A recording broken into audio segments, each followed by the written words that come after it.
ഈ മദ്യത്തോടുള്ള ആസക്തി, മദ്യം കിട്ടാതെ വരുമ്പോഴുണ്ടാകുന്ന അത് ആക്രമണ സ്വഭാവത്തിലേക്ക് മാറുന്നതൊക്കെ പലപ്പോഴും കണ്ടിട്ടുണ്ട്. കൊല്ലം ചടയമംഗലത്ത് അങ്ങനെ ഒരു സംഭവം ഉണ്ടായി. മദ്യപിക്കാൻ പണം നൽകാത്തതിന് മധ്യവയസ്കനെ മർദ്ദിച്ചവശനാക്കി കയ്യിൽ നിന്നും പണം കവർന്നെടുത്തു ഒരു യുവാവ്. എന്തായാലും ആ യുവാവിനെ ചടയമംഗലം പോലീസ് പിടികൂടിയിട്ടുണ്ട്. നിരവധി കേസിൽ പ്രതിയായ ചടയമംഗലം സ്വദേശി ശരത്തിനെയാണ് പോലീസ് പിടികൂടിയത്.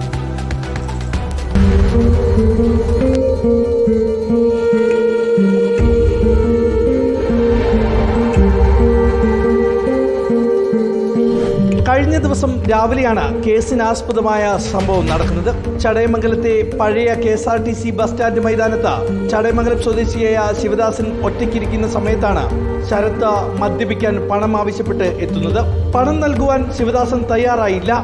ഇതോടെ ശരത്ത് ശിവദാസനെ മർദ്ദിക്കാൻ ആരംഭിച്ചു. അവശനായ ശിവദാസന്റെ പോക്കറ്റിലും കയ്യിലും ഉണ്ടായിരുന്ന നോട്ടും ചില്ലറയും അടക്കം 3500 രൂപ കവർന്നെടുത്ത ശേഷം ഓടി രക്ഷപ്പെട്ടു. ശിവദാസൻ മർദ്ദനമേറ്റ് കിടക്കുന്നത് കണ്ട നാട്ടുകാരാണ് പോലീസിനെ വിവരം അറിയിച്ചത്. പോലീസ് സ്ഥലത്തെത്തി കൂടുതൽ വിവരങ്ങൾ ശേഖരിച്ചു.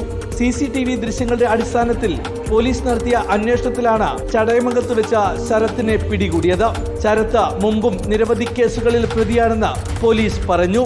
മദ്യപിക്കുന്നതിനു വേണ്ടി നാട്ടുകാരുടെ പണമടക്കം തട്ടിപ്പറിച്ചോടുന്ന ശീലവും ശരത്തിനുണ്ട്.